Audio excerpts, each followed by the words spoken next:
Fantasy Six-Pack Hour with your hosts, Joe Bob and AJ Applegarth.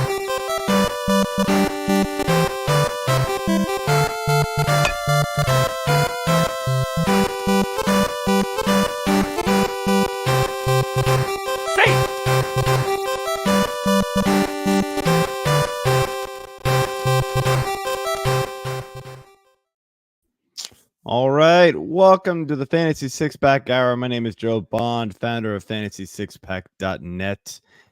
With me, as usual, Mr. AJ Applegarth, and for the baseball shows, Dap Scout. What's up, guys? Good on, man. I haven't quite figured out that intro. That was super weird. Hey, so I will whatever. figure that one out later. But AJ, Dap, what's going on, man? AJ, you are totally muted, man. God, put a talking to nobody. I was saying, let's not do that one the way you just did that ever again. That was es horrible. Terrible. Yeah, so I'm doing great. Thanks for asking. And I'm super excited with who we have on the show because I get to just geek out for a little while. And so I'm super excited about this. And he's also one of my favorite follows and stalking subjects. So I'm super excited. Not sure I admitted all of that, but you well, do you. My lawyer said it was okay now that we settled. I see. All right. Well, before we jump into that, let's just want to remind everybody to hit that subscribe button, that like button, leave those 5-star reviews, leave those comments. We appreciate it. We love hearing from you.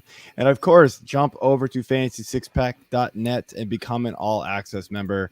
You're going to get access to our award-winning rankings, our Discord, where you get to get access directly to all of us and many, many more over here at Fantasy Six Pack. Access to our DFS advice, our projections, and the draft cheat sheets, and a whole bunch more. So go ahead and jump in over there. FantasySixPack.net/plans. You can use promo code F6PMLB24 to save 15%. And guys, I don't know about you, but I am stoked to be starting to plan the Fantasy Six-Pack series. It's over there on our favorite site, Fantrax. I know I just love setting it up over there. It gives me all the options I want, and lets me run this massive 100+ person league over there with all the different divisions. But if you have not started your leagues, or you're just getting sick of where you're playing, because trust me, I've been there, done that on all the other sites, tired of it, move your leagues over to Fantrax. Trust me, you will not regret it. Go over there, create a free account, fantrax.com/fantasy sixpack, and just enjoy all the loveliness that is Fantrax fantasy baseball. And it's very lovely. I've moved almost all. I've moved, I think, all my leagues to Fantrax in the last year, and it's just been phenomenal, especially like you said. And I think my favorite thing is the support. They're incredibly responsive, and it actually seems like it's run by humans. So I like that last part. Human interaction is always a plus in the days of AI that we live in. Sometimes I'm wondering if you're run by AI, AJ, but that makes two of us. I don't even know. All right, we're gonna move on. Let's bring in our guest. Excited to have him back, friend of the show, Mr. Chris Blessing. He is the director of prospect analysis over at Baseball HQ, associate editor for the minor league analysis over there. He's a scout, man. Just all around top knowledge baseball guy. I love having you on, Chris. How you doing tonight, man? Doing great, man. I actually like the intro, though. Just the awkwardness. It was very awkward, and I liked it. I mean, all right, we can run with it. You got the blessing from Chris, man. You're good to go. You gotta have that from Chris. Oh, Did you do that one on purpose? No, I actually didn't. So, I was gonna say. I didn't actually. I was like, Yeah, we are on fire already to start this show. speaking of Who's awkward, loving this one? Yeah, I Let's actually not did. make a Okay, joke. that was an unintentional. The Okay, name wow. also a word. I was like, was I the only one who caught that? No, I caught it. I was just waiting for Dap to admit that he totally No. did not. Didn't do that on purpose. I wish. I would mean, admit. if you were gonna- I admit if I do dad jokes, that would not be one of them. All right, let's get into this. Oh, Jesus. If you were gonna come in like #blessing, then maybe that would have worked. Hashtag. Yeah. All right.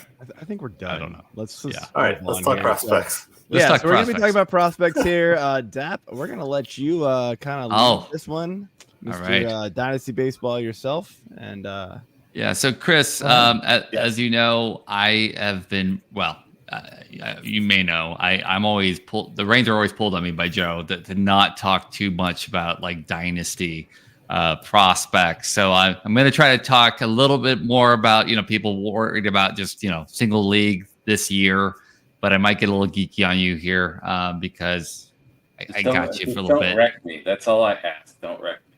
Please. But for those people that are, that don't do dynasty and they're missing out on all the fun, which of the top hitting prospects that you feel are definitely going to be making, MLB opening day? Well, actually, it's a pretty big list this year. And Really? I think it has a lot to do with the incentives. Folks probably realize this if you're tuning into this show that now there's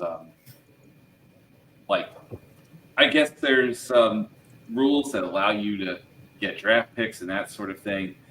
We've also seen a few players sign big extensions as well. So exemptions. I said exemptions. I'm thinking about my other job for a second. I got like a message right before we started. So players that I think, and I wrote down a list of guys. I think the most obvious one are the guys that got extensions, before they even debuted, like Jackson Chourio, Right. Colt Keith. Those are two very, very obvious ones. So, although we don't know really where Colt Keith's going to play, whether he's going to be the second baseman or the third baseman for the Tigers on opening day. I would guess they're guaranteed opening day guys. I would say that I always butcher this last name. Nolan Shanu, right? Is the Angels first baseman? Yeah. Sadly, you're asking the wrong person. I have butchered every name on this show. I'm but sure yes, Joe knows. Joe looks like he's a guy that knows. he's trying to buzz in. absolutely not. No, he is. He's horrific at names. Singles hitter. I mean, it's a really weird setup. I don't know if he ever really gets to power. But, I mean, he made it last year after being drafted. It took him maybe a month and a half to be in the big leagues. So more power to him. Of course, there's Evan Carter, who played outfield for the World Series champion Texas Rangers, which was I wouldn't say kind of. It was a surprise that they won, but I don't think it was a surprise they beat the Diamondbacks. I mean, I was at Game 5, and like it was so obvious. There was one team that was like so much better. Oh, my hand, so much better than the other. Here, we'll go like this. Here's the Diamondbacks. Here's them. Real quick, Chris. I can't let that comment slide for just 1 second though. But I mean, weren't the Diamondbacks just kind of a great feel-good story, especially considering all the young talent? I mean, when you see all that young talent that they got there, and of course, Keeper Moreno's kind of ascent to, really, getting the pitching working out. I mean, weren't you a little? I mean, are you a Rangers fan, or were you kind of rooting for the underdog there at all, or is it just are you able to go in blind and be like, hey, I just need to look at talent? I don't really root for teams anymore. I mean, it's really weird. I don't really have a rooting interest. I root for a team because of contractual obligations, but like Texas Money Rangers, talks, baby. Like well, it's not even money. It's just that it's respect. Texas Rangers were the better team. I mean, you could on paper, on the field. I was at Game 5. It was clearly. They were clearly the best team out there, even though that was a close game for most of the game. And Power to the D-backs. I just don't see them. Like, they could very well just fall off this year. Right. I know that I don't trust that pitching staff whatsoever. So I think that there was I think everything went right for them to get where they get to the playoffs. Yet alone, Oh yeah, absolutely. Where get to the World Series. I mean, and really and truly, the postseason's the crapshoot anyway. But I think the World Series, when the lights get the brightest, I think that the cream always rises to the top. So. Now, there's real quick. There's going to be another talk about Evan Carter here in a second on another question, but I just want to ask you, because again, you were at the game. When Evan Carter first was kind of mentioned as a World Series roster, it kind of came out like might play part time. He might only start with certain pitching, but he looked like, the Rangers figured out after like game one that this guy is somebody who needs to be in our starting lineup.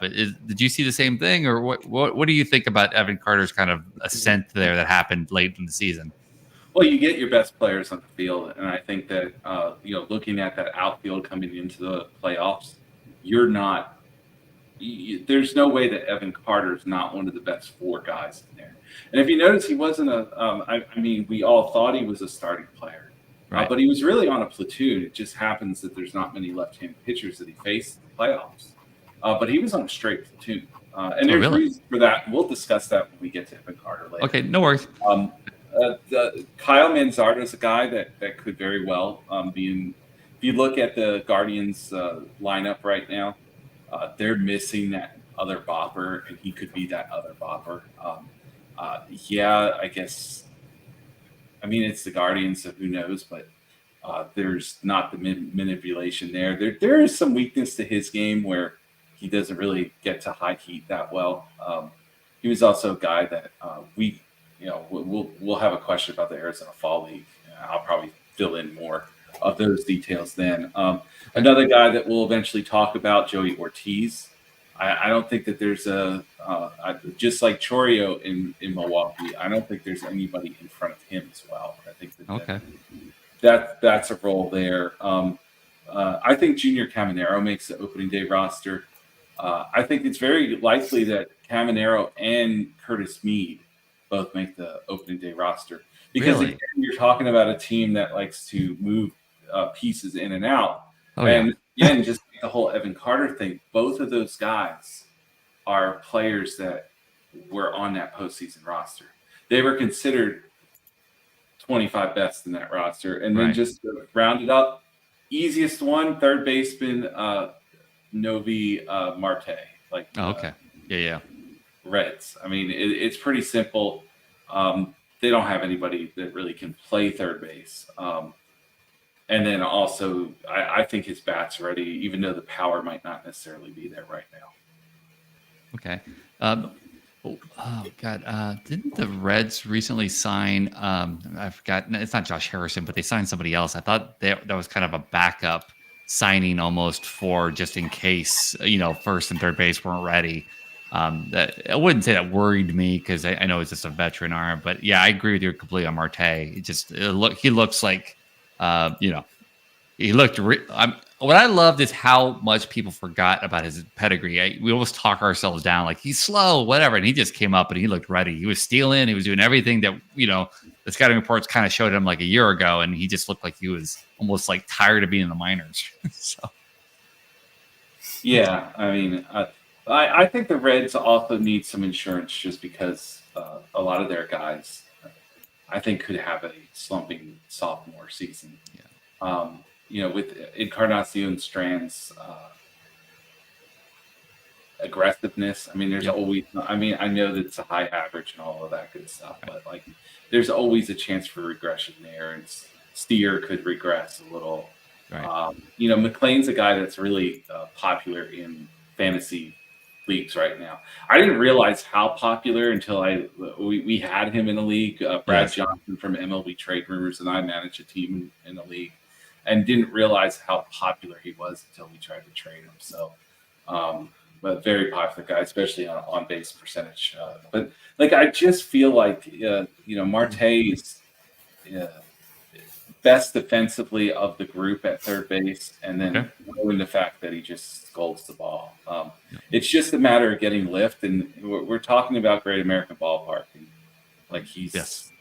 There's always that chance. Right-handed hitters. I mean, I think if like Matt McLain gets traded, his value will decrease significantly because he'll move out of that stadium. Okay. All right. So just making sure, make a note of that, Joe. Chris said that McLean's going to get traded. So we're just going to put that as a note in Twitter. And Dap, you were correct. It was Josh Harrison got signed It was. to a minor league contract on Monday. He's so going to take it back. Totally. All right. So going to the Tampa Bay thing, we always joke about it here on the show, but do you think Junior Caminero is called up? Will he play every day or every third day of the 5th month? Because we know that Tampa Bay likes to move these guys around a lot. Man, you're asking the wrong person this question. This is a question that you try to extract from somebody who works for the Rays. I mean, They're not going to tell us. They're not going to tell us anything. Right? It's their craziness. But if there was a prospect, just like the guy that we never mentioned again because of Yes, crimes that he Yep. are accused of, but it sounds really bad. Yes. Other than that guy, I mean, we haven't had a dynamic prospect like this come up for them. I think he's a shortstop long term. I don't. I think he's a third baseman, and they have coverage at third base, but they don't really have coverage at shortstop right now.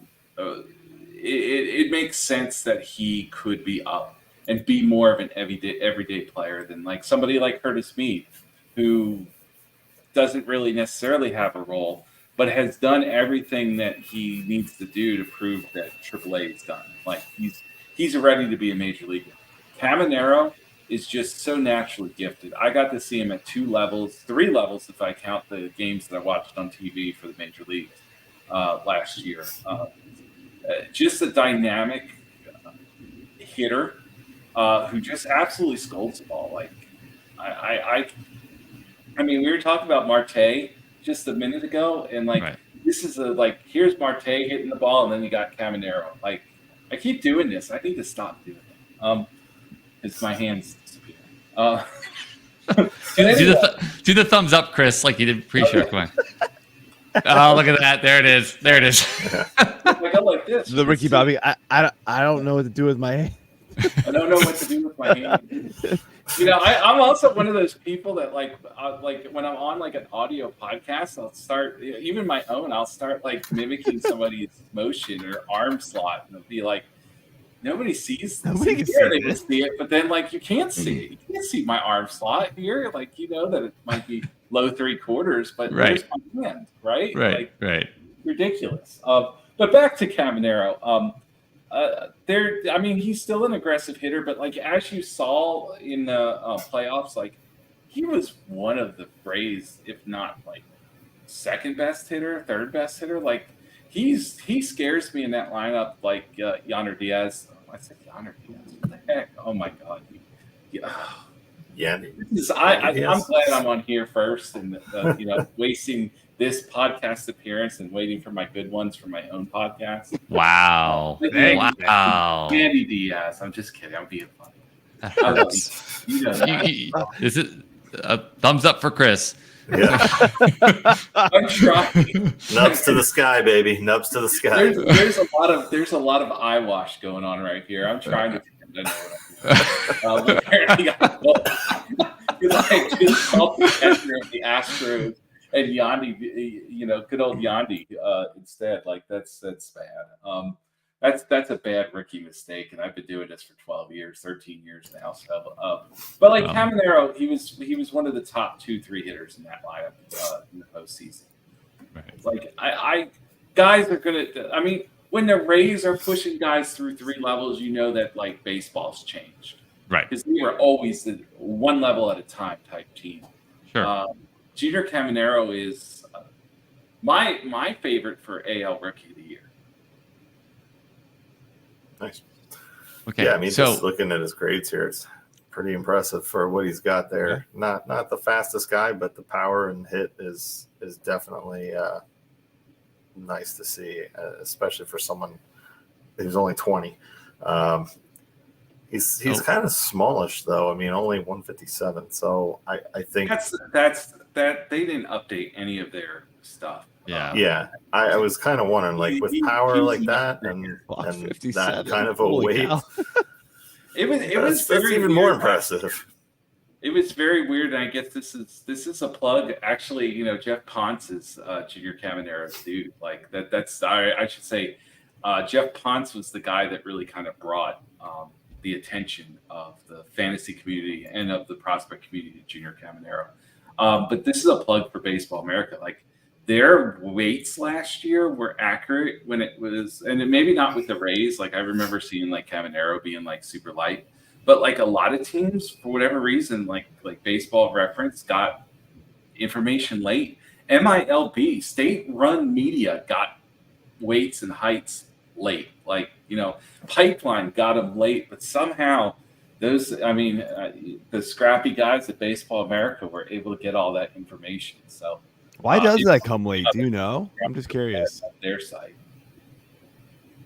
Chris, do you know why that information would come late like that? Like, what's the reason? Know. No idea. I don't know. It might be that maybe Baseball America had some monopoly on it. I don't know, but weird. I doubt it, because state-run media didn't get it. I mean, we're still talking about 157.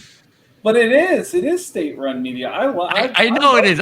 I love the reference. It's awesome. But it is. It's just what it is. I could be kind of state-run media in some respects, but the 157 still being out there is crazy. The guy's made his major league debut, and he's obviously not 157. Like 158. I mean, come on, guys, let's get on it. I was going to say 160, and that would be like at least 160, dripping wet, maybe 163. Come on. Well, okay, I have to ask. So preseason, right, going into 2023, where did you have Junior Caminero? Was he anywhere on your, was he a deep sleeper for you? Was he top 100? Dude, I'm the old guy. I'm the guy that's the most conservative. So okay. We've got a lot of guys that are promoting dudes way too fast. And I understand it. You get excited about guys in rookie ball and stuff. Right. I was maybe one of the last guys to Caminero. I believe I had him in the top 50. I know I had him in the top 50 because I covered him for Lindy's the Lindy's thing. I do a straight prospect list for them. So he was in the Phenoms list in 2023. But I didn't have him in my top 5 or 10. And that was, I'll be honest, I'm just a little more conservative than some of the other guys. I want to see them really kind of prove it in full season ball. And not that he did most of his damage last year in the complex league, or in 2022 in the complex league, and did, show something at, I think they're Charleston. I think that's where they're, I always get that mixed up in that. Yeah, they're Charleston. Cubs are Myrtle Beach. I don't know why I always get those two confused, but he did his work there. Seeing him, I saw him during his amazing run in High A last year. Like, it was easy. Like, this dude's a top 10 prospect, if not top 5. When I first swing I saw from him, it was that obvious. Wow. Any weakness that you saw that, at least something we should watch out for? I mean, I think he'll definitely end up slowing down. I mean, he has a stockier frame, even though he's 157 pounds. He's up to 158 now. 158 or 160, depending on who you listen to on this podcast. Right. And notice Joe never said anything about what he thought he weighed. I think Joe has the actual weight. But so now, not even close. But yeah, there's some issues with aggressiveness. I think initially you're not going to see as much pull power, and we all know why that's a premium. But it's kind of amazing. He hit 32 home runs with a swing plane that was mostly built for right center field. So going the other way, this guy's very strong. He has a history of making contact. He has a history of being, a high batting average guy. I mean, he struck out 108 times between 3 levels last year, which is, back in the day we'd be scared of it, but not now. I mean, guys strike out 150 times and we're not scared of it. So, Right. So really there are weaknesses, but like it's like he's not going to be a 5 category in a regular straight league, regular format 5-on-5. He's not going to be a 5 category performer. He's going to be a 3 or 4 category performer. Yeah. So just kind of funny. I just wanted to look up how heavy Jose Altuve was, knowing he's like the smallest player in baseball, the shortest probably, close to it, 166. So he technically, according to all the sites, weighs more than a 6'1" Junior Caminero. But anyway, we do have a question before we move on to our next topic here. Uncle Ted, what's up, man? Who would you rather have, Junior Caminero or Kobe Mayo? And we'll Junior. Love question, Kobe so it's Mayer. not Yeah, but totally. geez. Junior Caminero all day long. Oh yeah, all day. Okay. And I like Kobe Mayo. Like I like the dude, but like it's not there's a better chance of contact. I mean, I think that you're gonna also see there's some added value with Caminero as well. Like he is gonna steal some bases occasionally, like a handful and that sort of thing. I think he maintains his high average with power, and I think that as Mayo matures, I think we're going to see the average kind of drop a little, and him sell out for power. Like it's obviously Caminero does not have to sell out for power. Right. But man, some of those Mayo home runs in the minors were impressive. In no way are they even in the same league. Like Caminero. I saw him in rookie league and was like, wow, this guy's strong. Yeah, he's ridiculous. Rookie league. I meant complex league. I still call it rookie league. Oh, right. All right. So we got over him. So I gotta make a draw the line in the sand moment for you. Who's gonna have the better rookie year in the MLB this year, Chourio or Jordan Lawlar? Chourio. Face off. So the reason for that is I do think I know that that the D-backs are wanting Lawlar to be prepared to be the starting shortstop. I just don't see him breaking through just yet. It was a fairly forgettable debut, as you can see. I don't really put too much judgment in that. No, 31 at bats, man. It's over. That's his career. I don't put too much judgment in what anybody does at AAA these days. Right. Because the ball is juiced, and if you're a smart cerebral hitter, you can figure out that strike zone fairly quickly. There's benefits to that. But Chourio had some difficulties last year and had some challenges early in the year. I documented it in my article about him. I know that Baseball America documented it as well. And a few other people. There was a experiment going on in the Southern League, AA Southern League, for I guess the first half. I guess that's how long it lasted. And I got to see Chourio during the first half. They were using tack that was a pitch tack that was formulated by Dow Chemical. So Dow Chemical, Major League Baseball, had a partnership, and Chourio was scared of the baseball because he didn't know where the baseball was, because the baseball was doing things that baseballs aren't supposed to do. Like, for instance, Andrew Abbott, who we all got to see with Cincinnati Reds last year, I think his induced vertical break was like 5 inches higher in AA than it was in AAA in the Major League, something like that. I mean, it's something ridiculous like that. He essentially had an 80 grade fastball and 80 grade slider in AA last year, because he could also command it too. And then you had a guy like Joe Boyle, who made his debut last year as well, who just couldn't throw strikes. We had a no-hitter in what was it, a 7-5 game, and it was a no-hitter for the team that scored 7 runs in that league because like nobody could throw a strike, and then there was air balls and all this other stuff. Like it was what happened was Jackson Chourio got scared of the ball. I saw him like completely bail out on a ball that he hit the opposite field for a home run. Like it was one of the more impressive beats I've ever seen.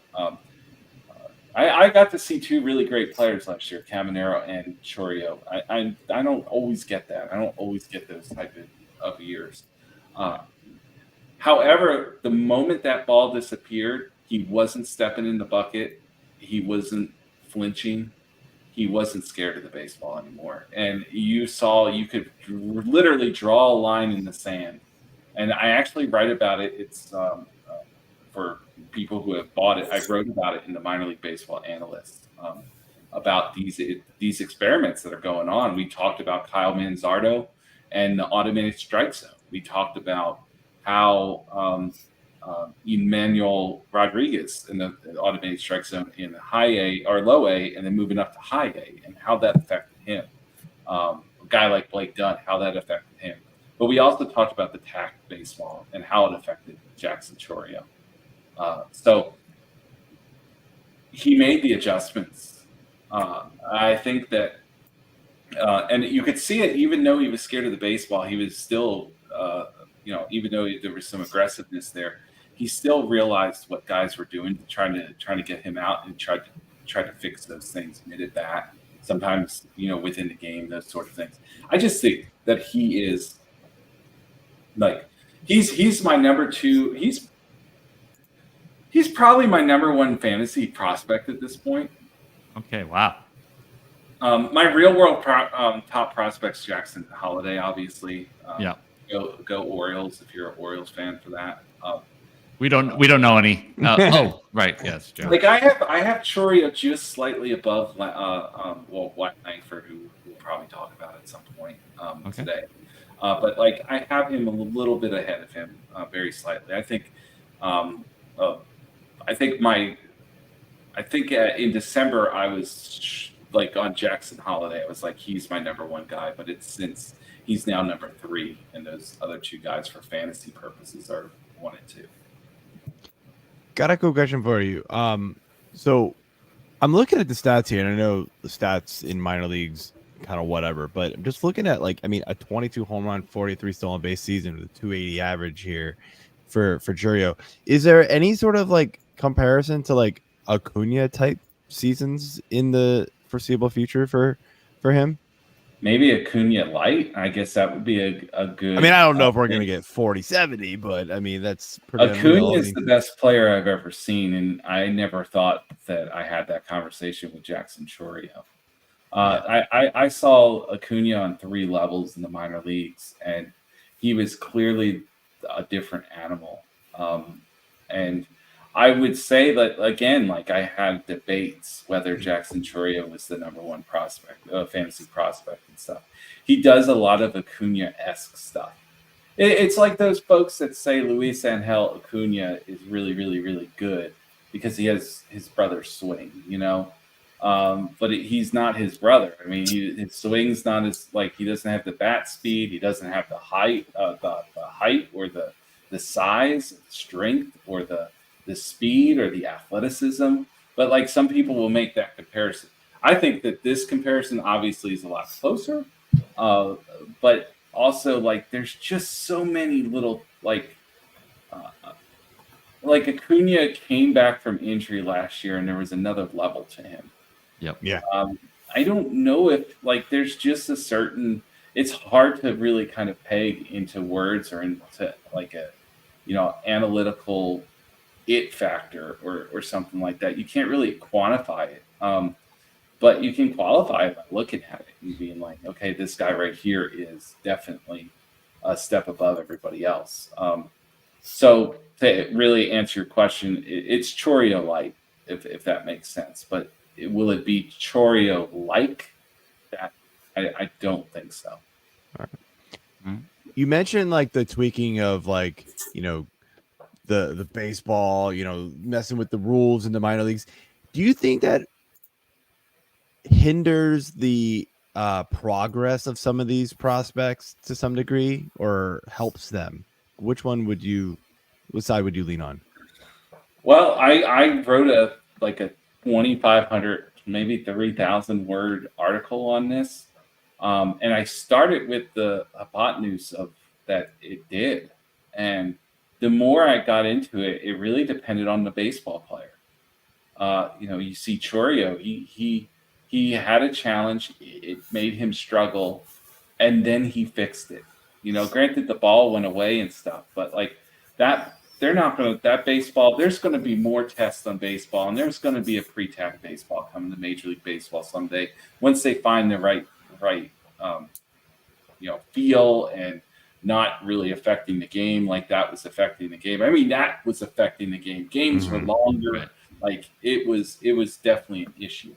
But like that was a concern of mine specifically for the experiment in Low A, which is the Florida State League. 9 of 10 of those stadiums have Hawkeyes, so they're able to do an automated strike zone there. And I thought that there was going to be a bigger discrepancy between guys' patience at that level and guys' patience at that next level at High A, whether it's the Midwest League or the South Atlantic League, wherever they went next. And I'll be honest, I didn't really see that correlation. Their strikeout percentage or walk percentage or the percentage they swung at pitches might have increased a little, but it was like normal increase. It was like if you also looked at the other Low A league, the Carolina League, or you go out to the California League, it was like a same sort of difference. I mean, there were some guys that, it did affect. But like Emmanuel Rodriguez, the Twins prospect, who is like the first 3 true outcome guy that we've had in a long time. Like he is such a 3 true outcome guy. Like throw the Adam Dunn comp on him just because of that. Like they don't look alike, they don't act alike, but that's their game.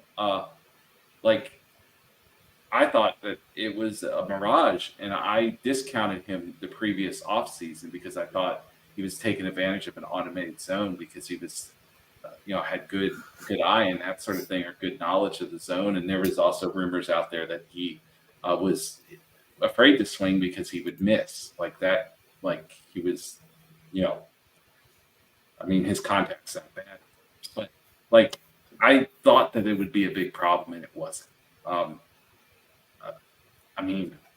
I don't know what to say. None of these experiments have really showed me any data. And I'm privy to inside data, more so than other people. And I just didn't see a difference. All right.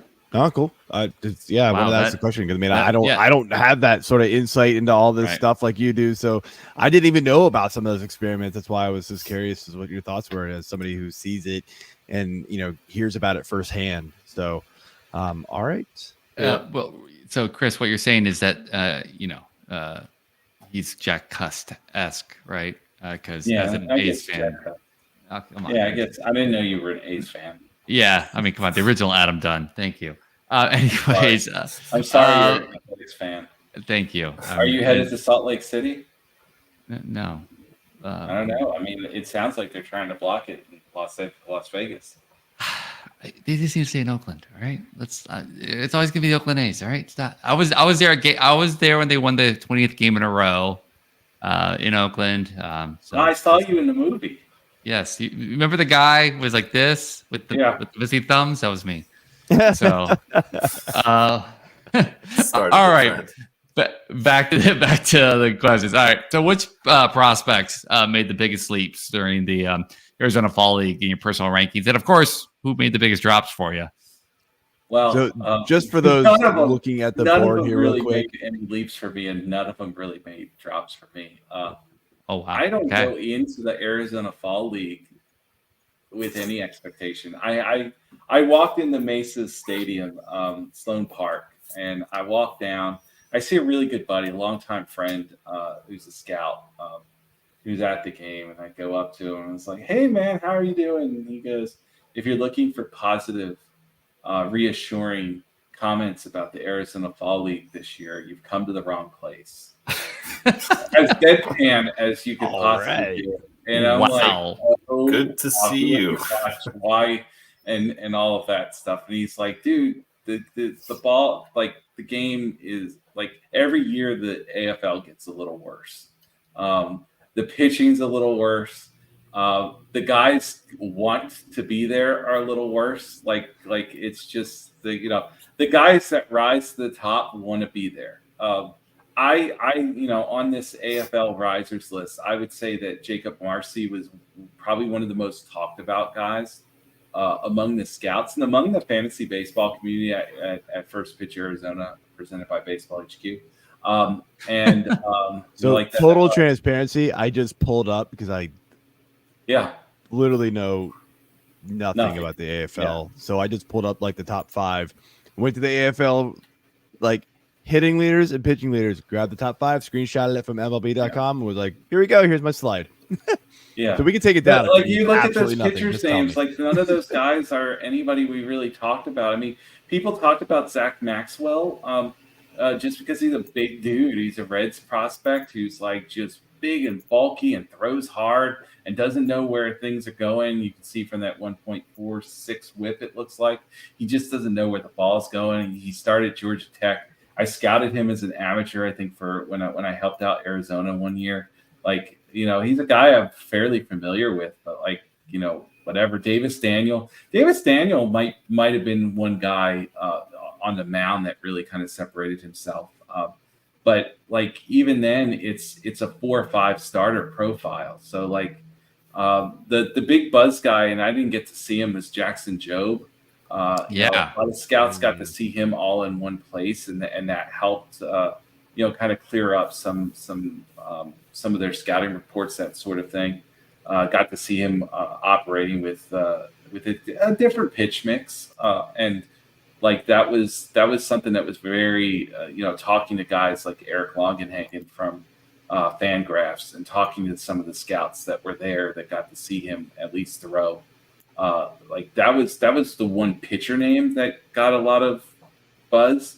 The hitter was always Jacob Marcy. James Triantos was another guy, number 1 and number 2 on that list. To Chase the Lawlar of the Guardians was a guy that was talked about a good bit from people because it's a very unusual swing, and it reminded me of the way that people talked about Bellinger when he came through the Arizona Fall League. He has an unusual swing. There's not many guys that swing the way he does. So, those were some of the interesting guys. Marcy, I kind of just see as like a fourth outfielder, but with the Padres having their financial issues, like this is a guy that is going to probably provide a high average. I think the power is a little bit of a farce. I know that his home ballpark, he took advantage of a short porch in the regular season there to really kind of get some of that home run power up there. Triantos is a guy that has really kind of calmed down his approach, but still super aggressive. Like he went from uber aggressive to super aggressive. But he's more of a guy that's like a platoon guy, or not a platoon guy, a utility guy. And like a guy that, teams like, they're not the same type of player, but it's kind of like Morel with the Cubs. Right. Okay. Where, you're going to plug them different places and stuff. And it might not be the most optimal kind of production you're going to get, but he's a guy that always is seemingly rostered by somebody in your format and, used regularly. And because he kind of just fills gaps in. And I feel like Triantos is that, like his athleticism is that good. And also like he's a guy that's not afraid to put his athleticism to play in the field, on the bases, at the plate. So like he's a guy that's has a chance to get playing time because of his willingness to hustle and use his athleticism. All right. So we had some fun names there, but I have to ask you one with 3 fun names for me. So this time next year, who's putting up the best numbers for the Rangers? Evan Carter, Wyatt Langford, or Sebastian Walcott? Because I see obviously Langford is going number 1 with a bullet on every first year player draft. But these three seem like they're very well linked and look like they should be all playing the majors at some point this year. So who do you think has the best numbers for the Rangers this year? I saw Dave Eddy's comment there. Miss you, boy. I'll pour one out for you after I'm out of my wife's office. But anyway, Evan Carter. Good anyway. Evan Carter's not the answer. I'm going to tell you that. I'm going to tell you why that's the case. Please. Evan Carter, for those people that read my my box, the baseball forecaster this year, the award-winning Ron Chandler's baseball forecaster, they actually let me write boxes this year, which is a huge honor. Evan Carter had one extra base hit last year across every level. Wow. Against left-handed pitchers. Wow. Okay. There's a serious deficiency there. And I think it's real. Like, looking up stuff, looking at his past performance, I think that's real. When I scouted him a few years ago, I did not see him against any left-handed pitchers. So that's something to watch. It's something that's going to have to improve for him to be an everyday player. But good thing is he's on the right side of the platoon, which is the left side. So he's going to get plenty at bats, especially since the left-handed pitcher seems to be extinct in the American League right now. Right. There's a good chance that he'll get those everyday at bats, but like there is a weakness there in his game. Sebastian Walcott, I'm lower on him than a lot of other people, and it's just, again, I'm more conservative. I want to see these guys do stuff in the upper levels, or at least high A. I mean, high A is now upper level, to be honest, with how quickly guys move. He has 4 games above the complex. And while he is athletically gifted and there's a lot of things to like, he looked like a talking to contacts in the Arizona Complex League. He wasn't as progressed as maybe some folks in the fantasy community would like him to be or imagined him to be because he did put up some really good numbers in that league. So I think if we asked maybe 2 years, then that's a discussion for him that maybe he has better stats, but we really kind of need to see what kind of maturity happened over the off season and also like strength gains and that sort of thing. But like he's definitely for me a top 75 prospect at this point, where I have Wyatt Langford number 2, and I have Evan Carter just outside my top 10 for fantasy. Langford is like, and I had this talk with an amateur scout that had University of Florida coverage. And I asked him what was the thing that stood out the most about him. And he said, I believe that there was another gear to be had. And I think we saw that in his pro debut. Competition got a little better, and it seemed like he feasted on that. Like that was something that he needed to see in his game. I think that, and that was one of the things that came out of the scouts that worked the area, is that they didn't feel like he was ever really intimidated by anything. Now, does he have the upside of a Jackson Chourio? No, he doesn't. Like there's that upside's not necessarily there. And a lot depends on, his real world value. A lot depends on whether he can stick in center field. Talking to the scouts here in, the Georgia, Florida area, they don't see him as a center field prospect, but the Rangers did. The team that drafted him does kind of see him as a future center fielder. But in fantasies, I think that Wyatt Langford in next year at this time will be putting up bigger numbers for the Rangers than Evan Carter. Wow. I mean, they're all on the Rangers. We don't know, Yeah. No, of course, they could all be traded. But so, wow, that's I'm glad I asked that question. That's great. Detroit Bestie, our man here, he wants you to rank Chris Bassett, Sonny Gray, Cole Regans. Go. Regans, Bassett, and Gray. Wow. Is it just because Gray's old now? Yeah. I mean, we're talking dynasty stuff. So, like, that's what I'm This year in fantasy, or would you pick him? This year in fantasy, I might even go with. Oh God. Yeah, I agree. I agree with you 100% of the dynasty rankings. I was just wanting because I'm just not. I don't really play 5-on-5. yeah, I know. don't I know, really play Joe. here. I'm a dynasty guy, and that sort of thing. All right. I'm the guy to go to prospects. Like, I'm not the guy for this, but I like Regan's a lot. I really do. He was a guy that really hit for me when he was with the Rangers organization. It just didn't seem to really work out for them. Yeah. Just like every Rangers pitching prospect hasn't really worked out. Absolutely. I mean, Kumar Rocker got hurt. I can't really blame him. But, there are other dudes, too. There's several dudes that we could name off that are escaping my head right now. But, he seems like the legit real thing. Yep. And I know that a lot of our friends out in the fantasy community have really been touting him this offseason as a breakout. And I think it's true. I would say this year probably Gray and then maybe Bassett. But I personally like Bassett. Like, I just like watching him pitch. I'm a huge Reagan's fan. I thought it's awesome. But now that we're on pitching, I love it.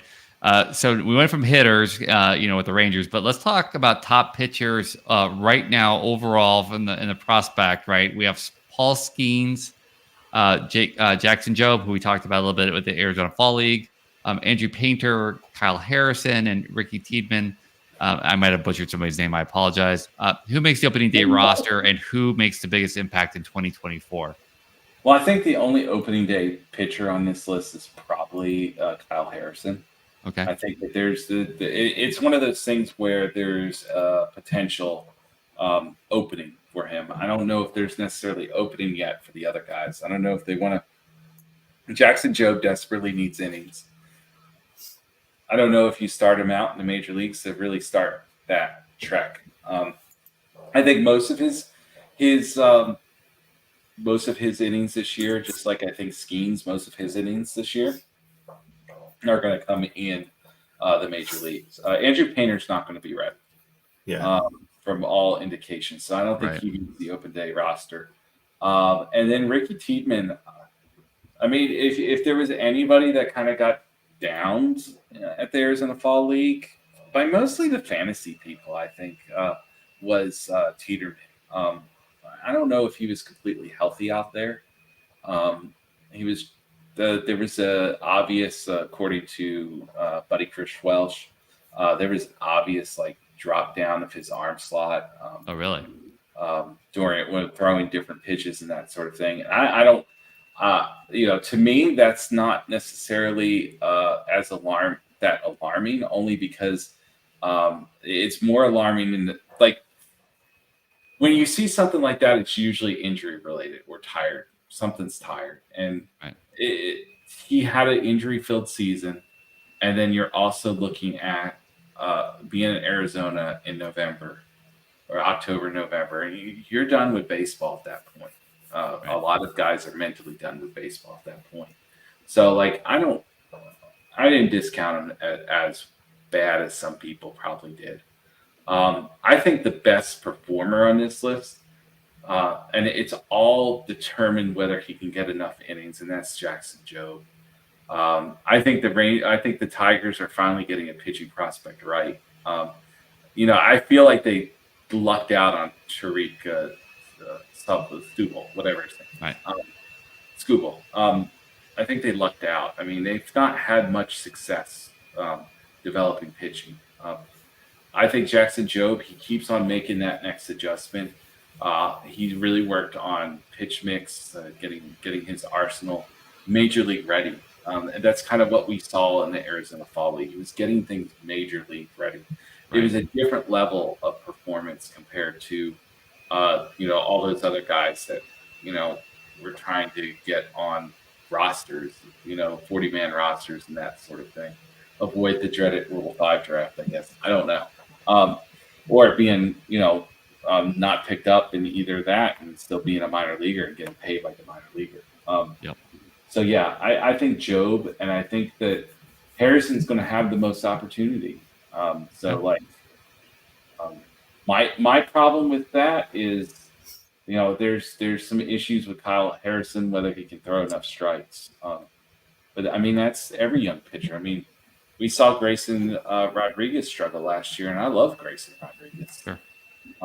You just never really know with the rookie, but it just seems like Job is ahead of that. And I think then third place would be Skeens. I'd like to see Tiedemann healthy. I think that's his. Tiedemann and Painter, that's their goals this year, is to be healthy. Okay. All right. What about guys that may not start the season? Chris is gone. No, literally. I think Chris can still hear us. He went Field of Dreams on us. Yeah. I think my fan was causing some issues. Apologize for that. What about guys who may not start the season out, but get called up mid-season a couple months in and make like a huge impact, especially for fantasy? Like anybody that they don't even have to be on this list.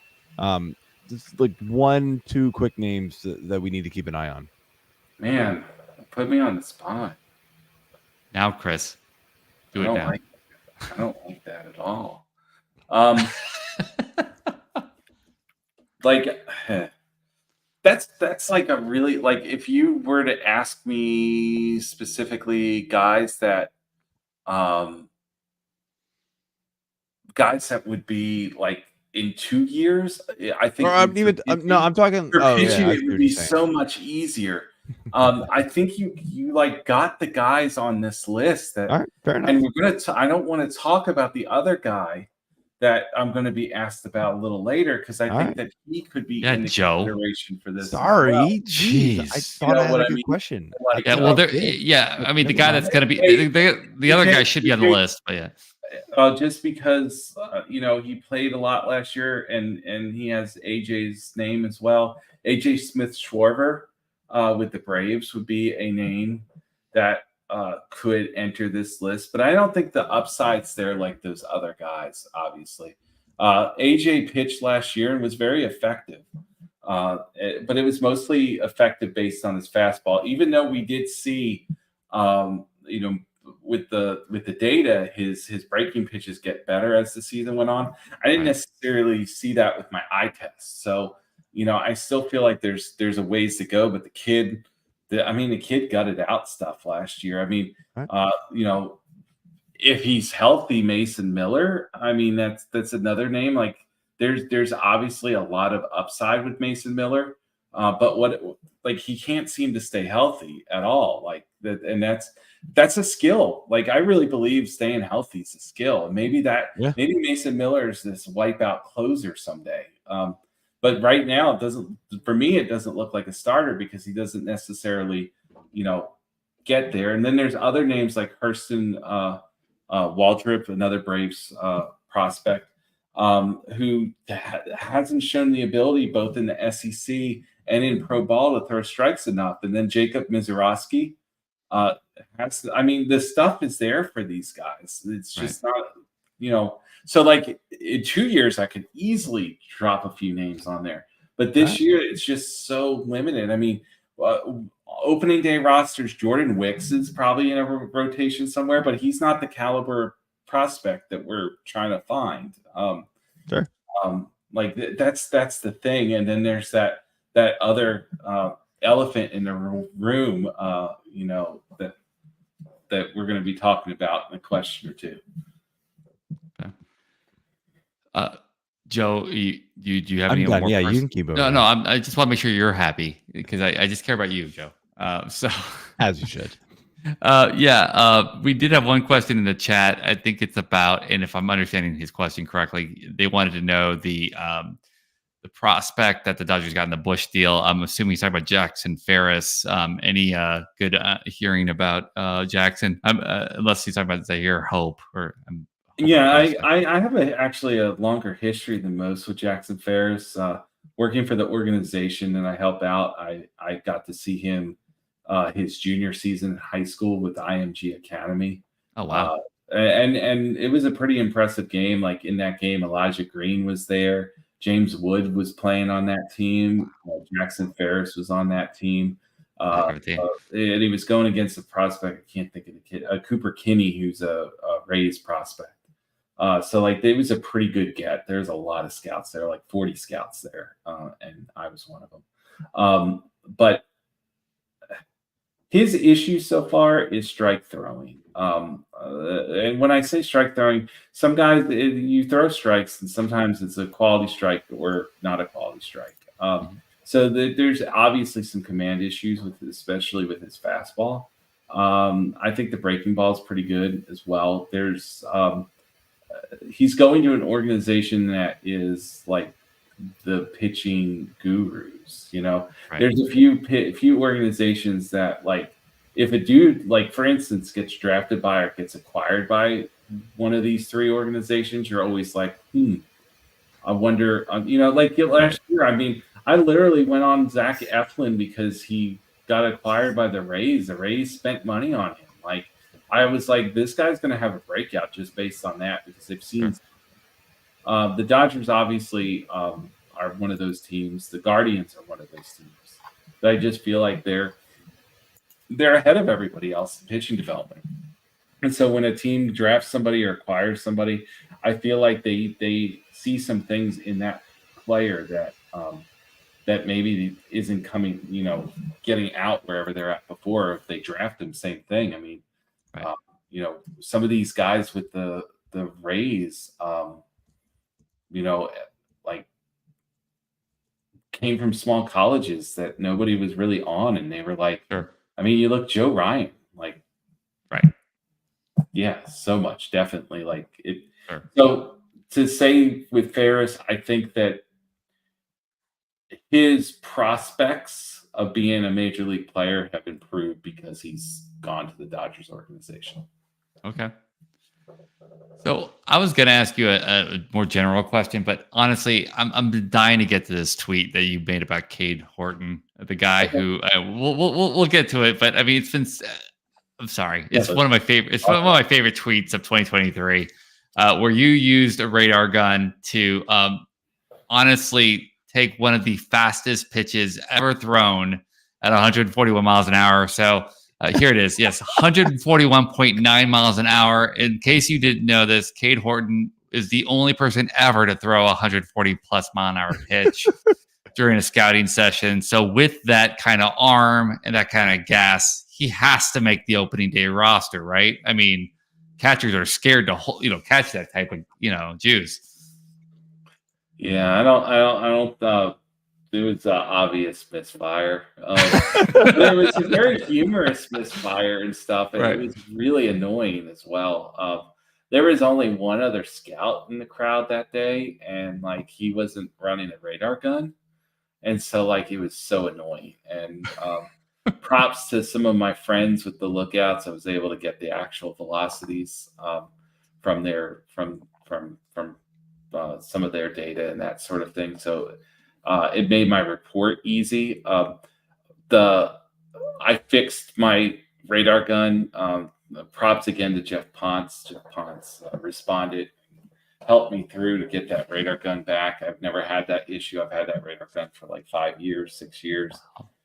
Never had that issue before, but like that was the highest it got. It was also like 124 a lot.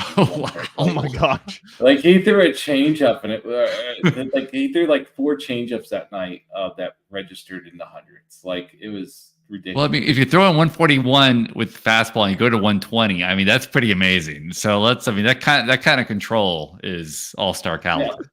Now it was a good scouting game that I got to see him, because he didn't have his best stuff that night, contrary to the velocity readings there.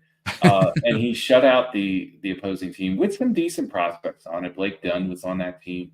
Oh, wow. I'm trying to think who else was in that lineup that day, but there was at least some major league talent there, the future major league talent in that lineup. And he did not have his best stuff. He didn't have his command that game. He didn't have his breaking pitch. So like he really had to gut things out. He was opening up a lot when he was, especially when guys did get on base. His shoulder was flying open. It just wasn't, but he gutted out a performance that like people online were like, oh my God, what a game, kind of thing. And I was like, Right. I watched something where guys struggled through 6 innings and did stuff. I really liked him coming out of the draft. People were a little trepidatious about him because of the sorry, I saw a comment in this little chat. And I, by the way, made that comment already. You know that, Joe, right? Did you? I said the elephant joke for Horton. I already said it. Y'all missed it.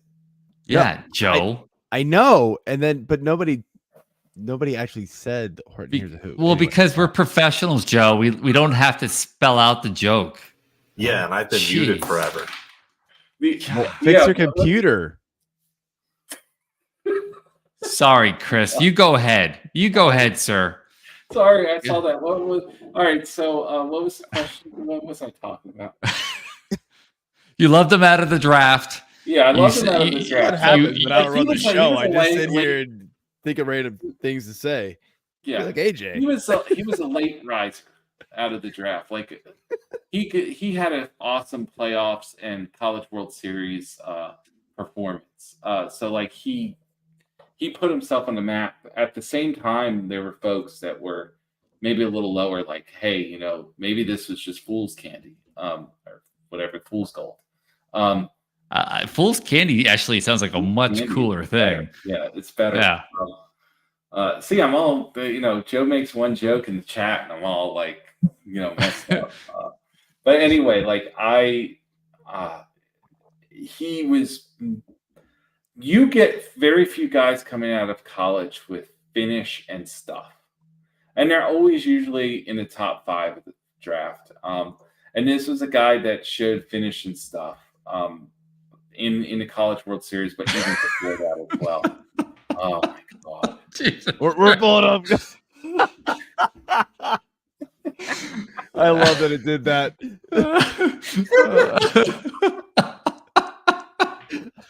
I had And to. there we go off the rails. I just killed the show. It happens every time. It's Thanks, usually Horton. It's Usually usually it's because AJ's fault, AJ's not late, mine. but he was on time tonight, and now Yeah. he's been muted the whole time. Exactly. That's what fool's candy will get you. But anyway, what makes him special is that he commands 3 pitches. He commands them for strikes, in and out of the zone. And you see those stats right there. Like he had a bad game within that AA stint, and still like just dominated. And talking to people around the Chattanooga Lookouts team, I didn't get to see his playoff start against them, but they said, talking to some of the folks around that team, they said it was a complete domination. He picked apart a team that had prospects like Blake Dunn and Edwin Arroyo, and some really good organizational guys that give really strong at bats and our competitors, and would just wipe them out. Like I think he's in the major leagues sometime in the May June area. And that question that Joe asked earlier, this is the guy that he was the guy that came up. And if you would have put these guys all together in that 9th question, I would have had Cade Horton number 1. And just so everybody remembers, the 9th question was the names that he's putting Cade Horton above Paul Skeens, Jackson Job, Painter, for this Harrison. Year. For this year. Yeah, for this year, right? Not for Dynasty, and Tiedemann as well.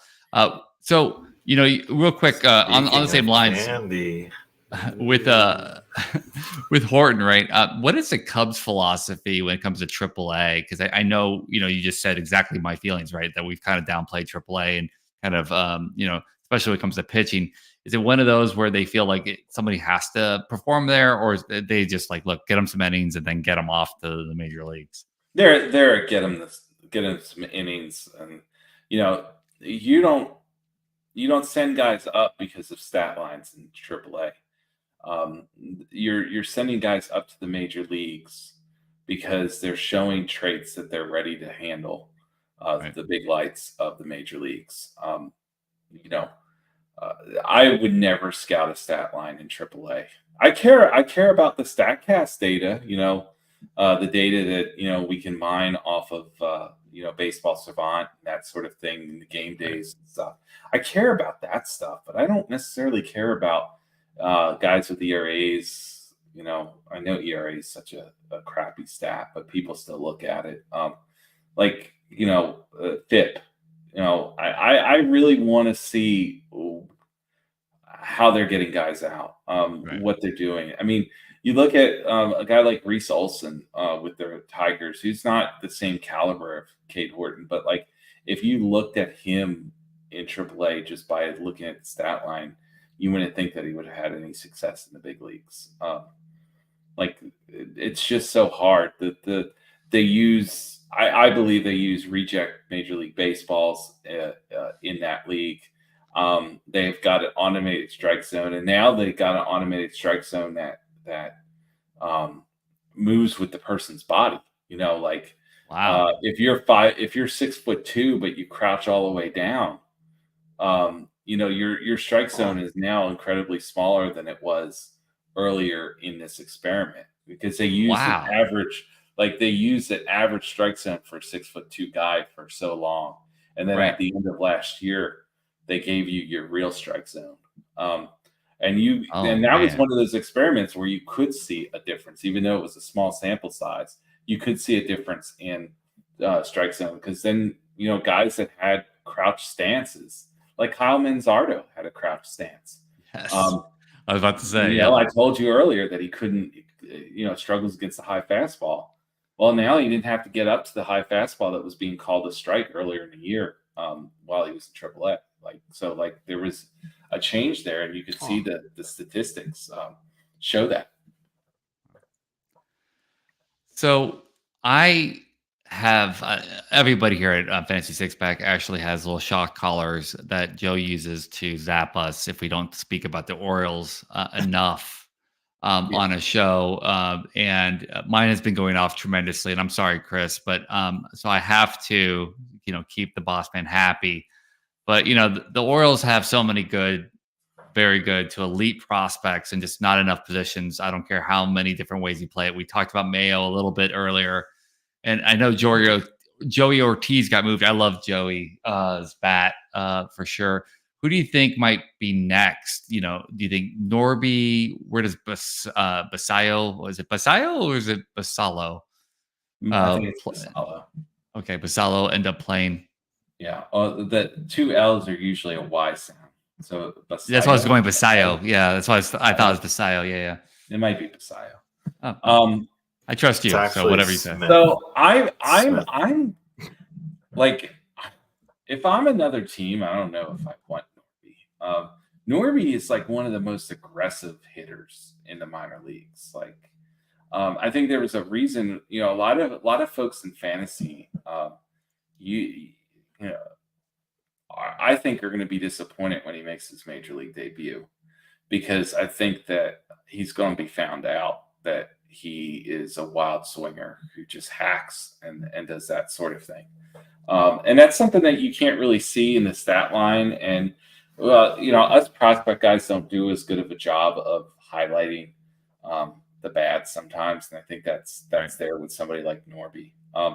I think that the Orioles benefit from having guys around. What I mean by that is you can't buy depth no matter what. It's hard.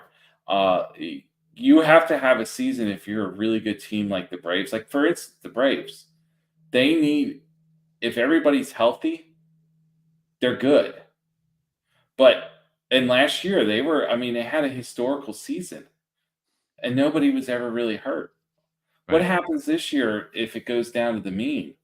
Who's going to replace Michael Harris if he gets a hamstring injury, or Austin Riley if he gets hit by a pitch? Something happens. Right. Or if Matt Olson, stubs his toe in the middle of the night getting out of bed because he had to go to the bathroom. There's old. Not that next guy there. The Orioles organization has a next guy. Right. So I will say that if there was a next guy to be traded, I think that Colton Cowser might make some sense as the next guy to get moved. I don't. He hits the ball really, really hard. There's some issues whether there's going to be enough contact for the big leagues. There's also issues whether he's going to tap into over the fence power.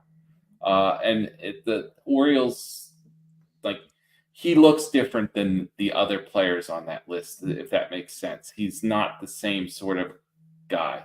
Are you talking about? I'm sorry to just drill there for a second, but are you talking about build, or are you talking about like They're tight? They're tight. Type. Okay. Like, I think their guys tend to hit the ball hard, and he checks that. Right. He's a good enough athlete, which checks. That's not as big of a deal. They like guys that hit the ball hard. They also like guys that hit the ball out of the ballpark. Gotcha. It might not be there compared to like you see a Kobe Mayo or Jackson Holliday's a different level. He can have a flatter swing plane. He does a lot more things because he's so athletic. But like Heston, like that's a power. That's a bopper type bat. So for me, Cowser seems to be the guy that's left off, but he's also a guy that provides depth for him. So, they got their pitcher. I mean, I was talking to a scout the other day, and we are like, how did they get Burns for what they traded? Thank you. Okay, so just real quick, let's take a quick tangent here. What happened in that trade that I missed? Did they put something in the batting bag with Joey Ortiz? No. Was it like a pile of coupons? Like what happened there? Like expired. They were expired coupons for expired mayonnaise. Well, so let's say Burns is Mayo on it. If Burns is $100, how much did they get? How much did the Brewers get money wise back? If Burns is $100, it's a lot of it's that draft pick. The draft pick's everything. Oh, okay. So what the draft pick allows them to do is it's not necessarily where they pick; it's how much money they get allowed it for that draft pick. So they're operating with $2-3 more $1 million in the draft than they were before. Wow. Okay. And the Brewers are not necessarily the deepest organization. You look at their prospect list, and it dies after like 7 or 8 guys. There's an obvious, even though they have 2 guys that are now looking like, a guy that they just acquired and Chourio, who are looking like opening day players, there's just not that quality at that next level. Frelick has graduated. Right. The blonde-headed outfielder, what the heck's his name? Can't think of it. Looks like Corey Schneider, kind of. I don't know. That might be an old-time thing. Joey Weimer. Weimer, yep. They graduated a few guys recently, and you look at the rest of that organization, they've got a catcher, Jefferson Cuero, and then a pitcher. People are kind of like Mizorowski, who has the stuff but might not be able to throw the strikes, maybe be a reliever. They've got the Rodriguez kid that seems like a back end guy. Like, it's crazy. Also, the Brewers like collecting oddities somewhat in their pitching staff.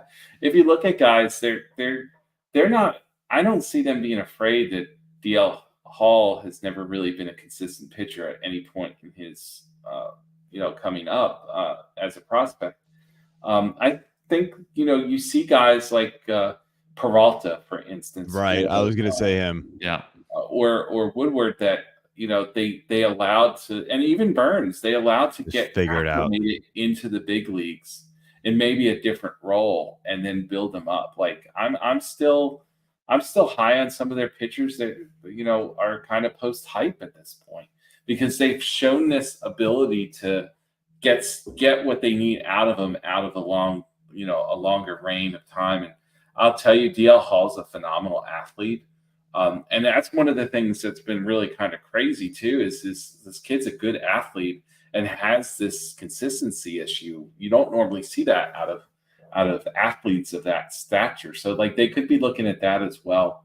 But it's obvious that organization is trying to retool. I want to call it a rebuild, what they're going through, but they're obviously trying to retool. And this is the best way to fix that is getting that second round, I think, comp pick. I think it's the 34th overall pick. 34th, yeah. So what is it? I think it's worth around $3 million. It's two something probably, but it's around $3 million. The draft is all about dollars. I'm a property appraiser by day. I get amateur scouting so much easier because I put a number on a house. Okay, I put a value on a house, whether it's $450,000, $220,000, or $1 million. I put a value on a house. The draft, you put values on players, what you're willing to spend on guys. So if there's a prospect that's fallen because no other organization is willing to spend $5 million on that guy, and let's say the Brewers are willing to spend $5 million on that guy, and he's one of the top prospects in there, you go ahead and do it. It's like, there's been guys that have fallen out of the first round. Brock Porter is a perfect example. People didn't want to spend, the money that the Rangers spent on him to draft him. Well, now the Brewers have the opportunity of possibly getting multiple top prospects for their organization as opposed to none. You know what I mean? That's why it was such a shock when the Guardians got the first overall pick and the Reds got the second overall pick. They were teams that aren't necessarily picking usually 1 and 2. Right. And like that extra money in the draft, it's the top tier talent isn't as strong, but it's a fairly deep college hitting draft this year. So like there's a benefit to that, and that's what they took. But even then it feels light, to be honest with you. It does feel light that they gained like $3 million in the draft and got a pitcher that hasn't ever been consistent, and got a guy that, Ortiz is going to be a solid middle infielder, but I don't know if he's going to be a top 10 fantasy producer or a top 15 fantasy producer at a position. I think he's a guy that ends up cycling on somebody's bench as a replacement, for an injury type deal. I don't see him being in regular formats, that dude. Okay. Yeah. Well, so speaking of this, I know, and I'm going to go with my own homerism here a little bit. I know the Phillies were kind of in on Burns and they were excited to try to go after him, but it just sounded like the haul was too much for them to want to give up. So they were out. I didn't think, and not knowing that much about the draft pick and the money involved, is my own ignorance, but I didn't think that it was a huge haul for Burns, in my opinion. But in hearing your explanation about it, maybe it was a little bit more. So it was more even of a deal than was initially assumed. But speaking of pitching, it's the news now is that there's some talks between Cleveland and Philly potentially about Emmanuel Clase, the closer, and they're interested in trying to get back the outfield prospect from the Phillies, Justin Crawford, who they don't want to give up. So what's your outlook on Crawford? I know he's still a few years away, but just general thoughts on him. What do you know about him? What do you think? Well, Justin's a bloodlines guy. He's Carl Crawford's son. Yeah. I was surprised where he got drafted, and as the Phillies fan, AJ, you realize that they really haven't developed any position players. They haven't really developed anybody for a while. They've almost ready. Yeah, they've had a very bleak farm system for a handful of years now. Stott's been very good. I like his trajectory right now.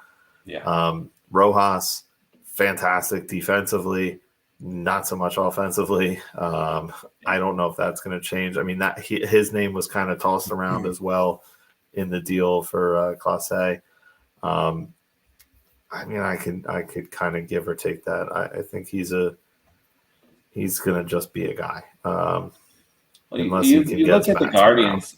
You look at the Guardians, and they've been sending Miles Straw out as their everyday center fielder for like 2 years, right? Yep. Yep. And it's been a negative effect on their offense. So you look at teams, you can kind of figure out what they value. Okay. And like Johan Rojas, you could say he's a similar defender to Miles Straw in center field. So what you already paid Miles Straw, money, and you're already, maybe going, I don't know if I need the defense that bad. You know what I mean? Crawford's also a guy that has some those same athleticism and that same chops. The difference is Crawford's offensive upside is a lot brighter than Johan Rojas at any point in his development. The last year when I wrote up Crawford, he had a negative launch angle, average launch angle in the Florida State League. I mean, you know how hard that is to have a negative launch angle. That's incredible. The dude still hit the ball super hard. And he's more of the prototypical leadoff guy, if you really want to say it. You look at have the Guardians had success with guys with launch angles that are, and you look at, we mentioned Yandy Diaz before. Yandy Diaz, that was the problem with the Guardians, was he could not hit the ball in the air, he could not elevate it, and now he's kind of a bopper if you really look at it. Like it's all come up. The Rays had the potion to get that out of him. So, but you can see the Guardians weren't scared to have a guy with a negative, launch angle, just like they weren't scared of having a negative offensive bat in center field with Miles Straw. So those names actually make some sense in a deal like that. It's always hard to quantify what teams, I feel like trades are done because teams value guys differently. Okay. Yeah. So we saw a lot of times where the Guardians and the Padres made a lot of deals together for you had them involved in Clevenger, you had them involved in some other deals as well. I think they were a part of the Bauer deal, the three-way Bauer deal. Yep, they were. Right. You wonder if those two organizations value players differently. There might be something, as we said with the Dodgers acquiring Jackson Ferris earlier.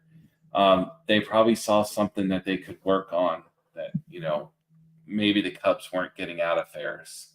And that they were able to get him at maybe not at the premium that, he might be in 2 years. Right. So that's a lot of times when we're talking about trades. I know the Phillies tend to be an organization that don't trade away prospects. I don't want to say this to be, because Dave Dombrowski has no problem trading away prospects. We all know that. But that fan base that you're a part of can be relentless at times. And if you trade away somebody, you're going to hear about it. And Dombrowski was with the Red Sox. That was a different situation. I don't feel like the Red Sox fans. You don't say. Oh my God. I mean, they ruined Jeff Bagwell. I mean, they traded Jeff Bagwell, and you didn't. It's crazy. Yeah. So, what are you doing, Joe? He's trying to fix my camera. I was super blurry for a second. I bent down to laugh, and then I came back up, and I was like fuzzy. So no. Yeah. And that's going to destroy us with the 21 to 30 female demographic if his camera's not fixed. Yep. Totally. Yeah. So with that trade, I don't know if you would trade. I wouldn't trade a top 75 prospect for a closer. Even as good as Clase is and how young he is and it's a nice deal that he signed last year. I don't know if you do that. I also don't know, like, I'm a really big, talking about a rookie who's going to make the major league roster. I'm a really big Orion Keckering fan. And like that was going to be my next question. Your thoughts on him too. What are you? I mean, you can have super pen, I guess, but like, I feel like you already have a guy that kind of fits that mantra in your organization already.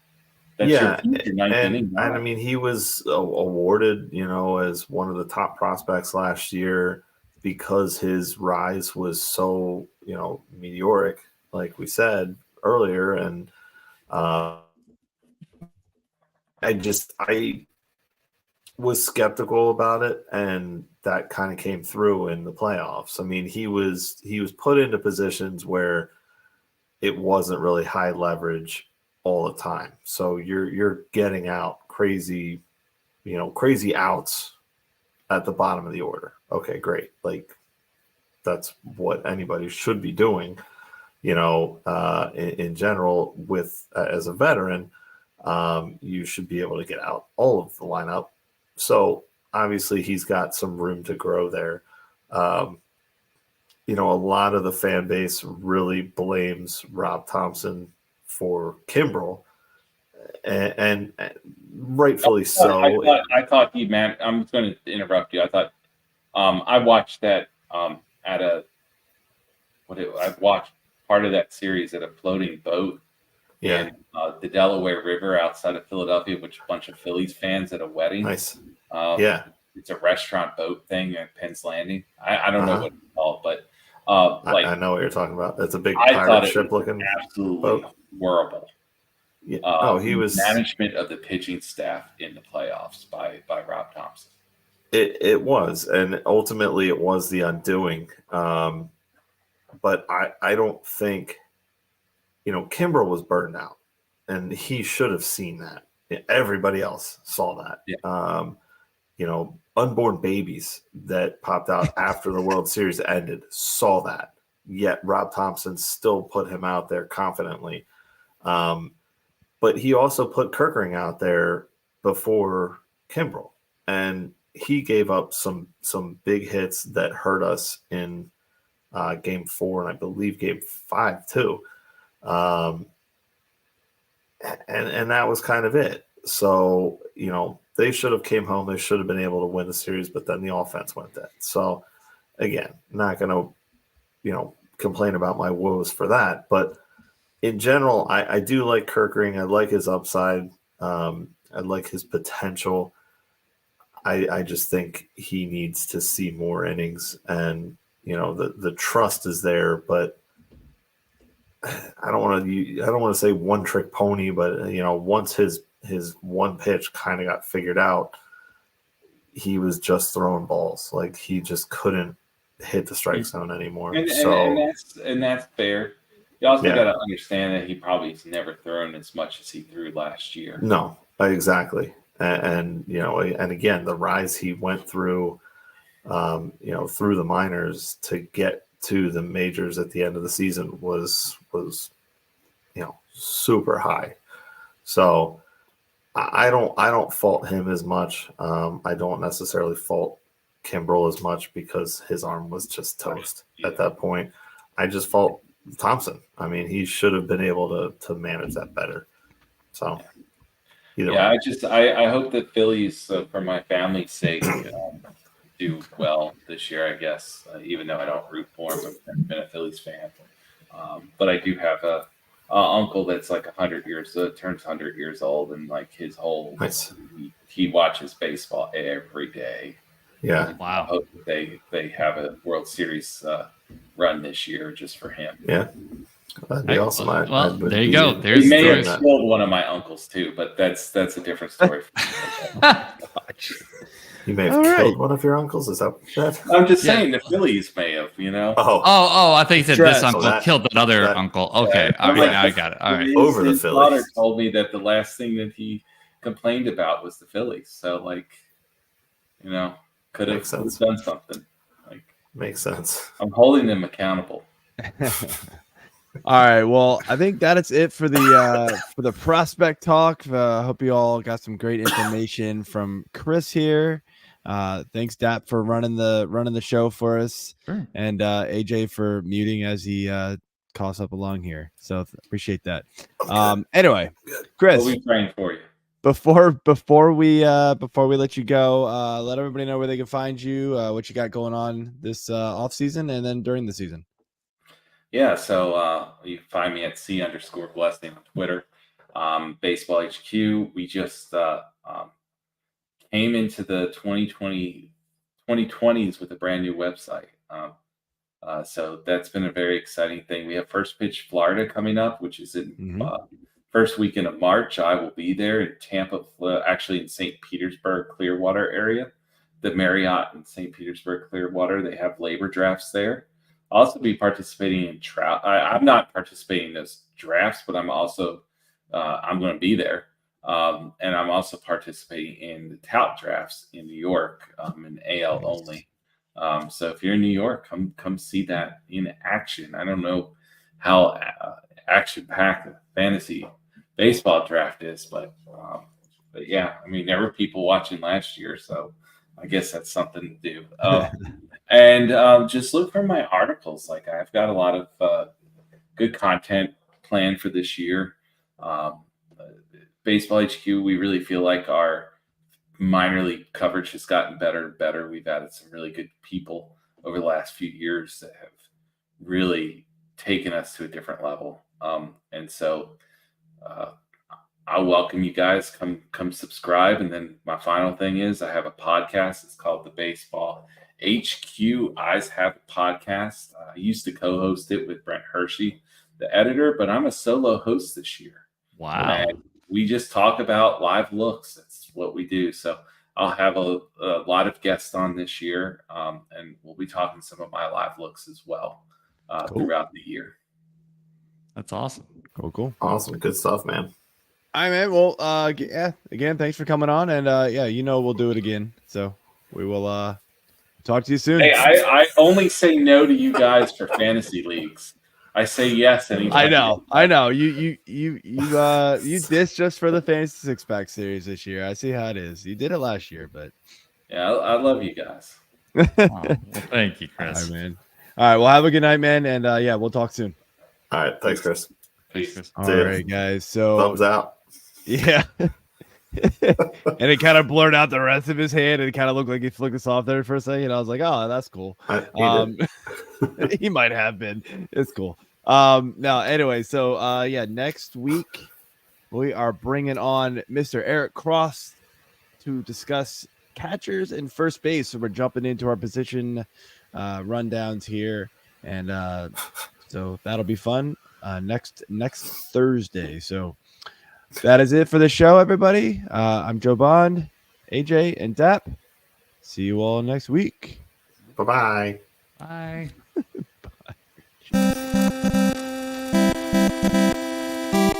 Bye.